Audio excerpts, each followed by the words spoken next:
Okay, lesson 6 practice problems. So, athlete for this lesson is Bo Jackson. He was a two-sport athlete. He was outfielder for the Kansas City Royals and running back for the Raiders. Fortunately, his career was cut short to injury, but he was one of the best athletes ever. So, Bo Jackson, would have loved to see what your career, what would have happened with your career if you didn't get hurt, but he was so fun to watch. All right, lesson 6 practice problems. Here we go. Okay, this is a tough problem, but I'm gonna explain a lot. Okay, triangle DAC. So DAC, DAC, the bigger one, is isosceles with congruent sides AD and AC. Which additional given information is sufficient for showing that triangle DBC is isosceles? So here's DBC. So we got to prove that DBC is isosceles. Now, remember, an isosceles triangle, let's just hand draw one real quick, has two sides the same length, and then their opposite angles would also be congruent. So if you can show that two sides are the same length, or if you can get these angles, then you've got what's called an isosceles triangle.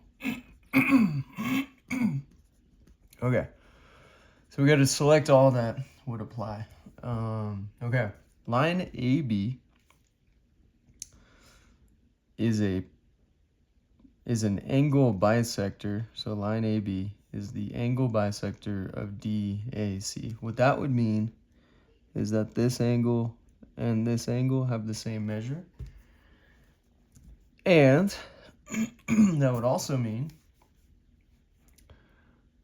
that triangle ABC is congruent to triangle ABD. Why? Because you have side, angle, side. So because of side, angle, side, you know this triangle is congruent to this, meaning you can say that these two are DB and CB are the same length, and therefore that's enough to show that it's an isosceles triangle, this one. Because we proved that these two triangles are congruent with side, angle, side. Okay, angle BAD congruent to ABC. So this one and this one. BAD congruent to ABC. First of all, that's wrong.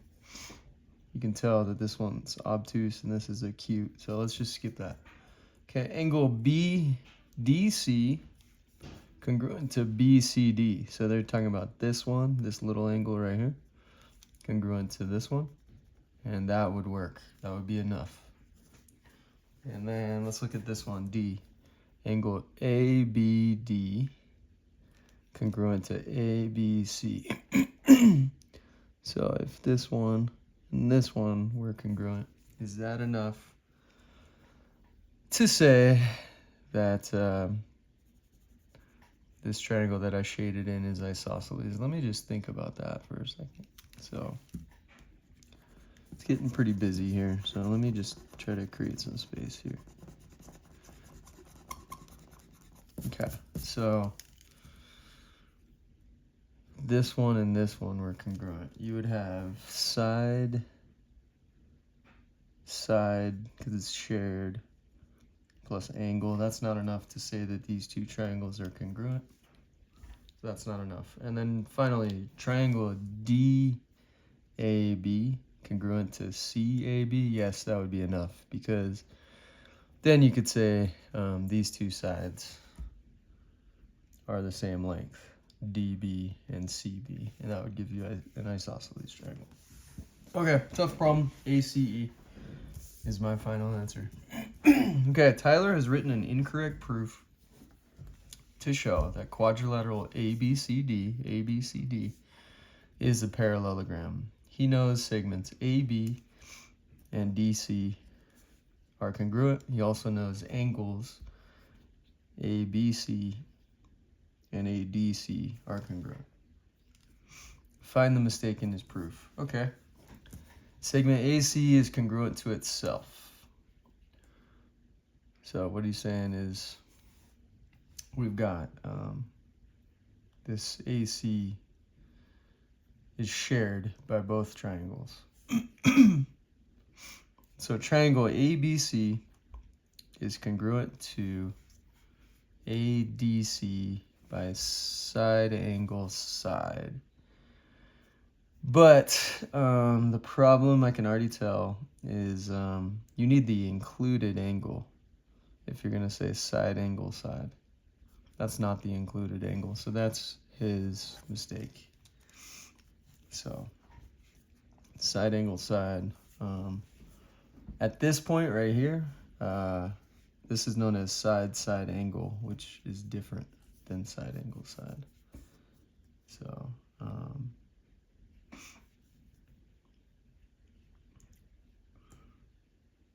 angle ABC and angle ADC are not the included angles between the congruent sides. So that's his mistake. I'm gonna just end it there. Okay, number 3. Triangles ACD. So ACD, the big one, and BCD are isosceles. Angle BAC has a measure of 18 degrees. Okay? And angle BDC, this one, has a measure of 48 degrees. All right. Right away, I know this is 48. I also know that this triangle and this triangle are going to be congruent because they share that third side. So because of something called side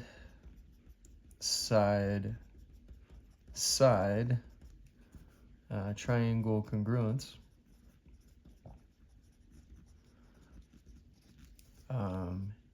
triangle ABC is congruent to triangle ABD. Meaning, this is 18, so this has to be 18. All right. We have to find the measure of ABD. How can we do this? All right. Let me see.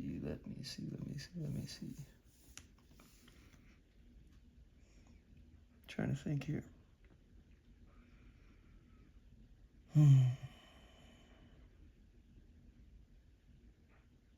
Okay, I think I got it. Okay, so let's just call this one X right here. And that is angle DBC. We're gonna call that one X right there. So due to the triangle sum theorem,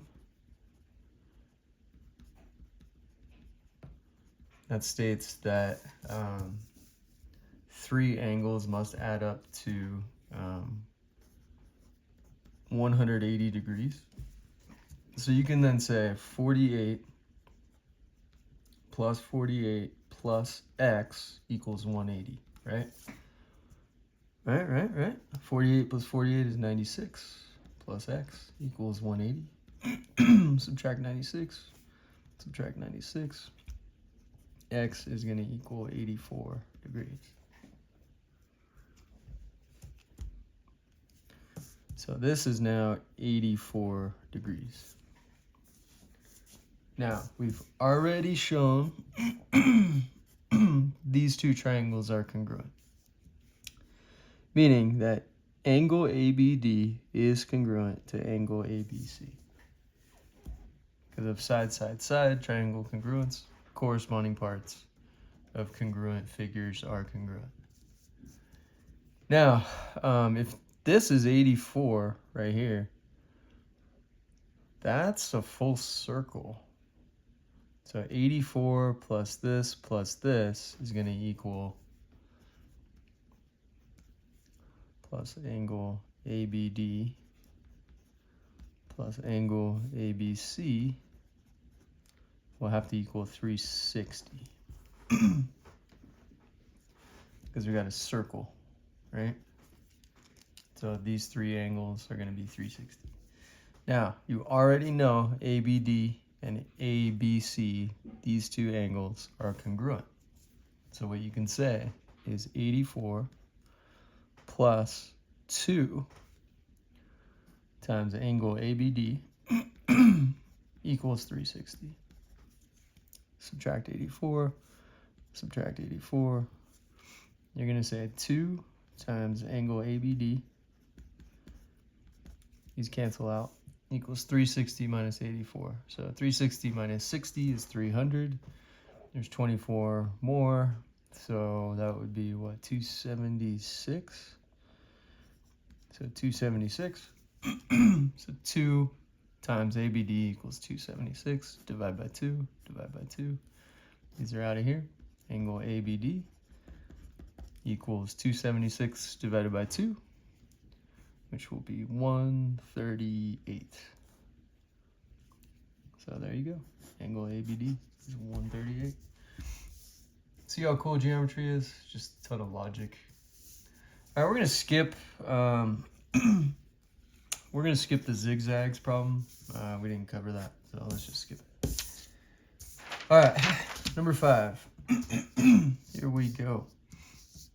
Match each statement using only the information shown in the pairs of congruent triangles.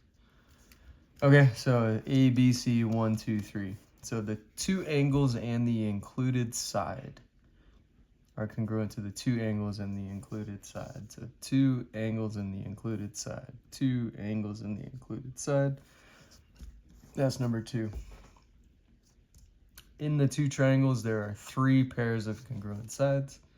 That's going to be this one, because that one is shared. So 1, 2, and 3. 1, 2, and 3. So that one's going to be number 1. And then lastly, the two sides and the included angle congruent to 2 sides and the included angle of the other. So that's there. So 2, 1, 3. All right. Number 6. Triangle ABC is congruent to EDF. So Priya knows that there is a sequence of rigid motions that takes ABC to EDF. Okay, select all true statements after the transformation. So I think this is an order problem. So what they're saying is ABC congruent to EDF. And I'm just going to rewrite that on the back. Okay, ABC congruent to EDF. All right. Segment AB, first and second, should be congruent to ED, but they said EF, so don't circle that. Segment BC should coincide with DF, so yep, circle that. First and third, segment AC coincides with ED, first and second, nope. Angle A coincides with E, yes. Angle C coincides with F, yes. Boom, done with your homework. All right, there we go. That was fast, 14 minutes.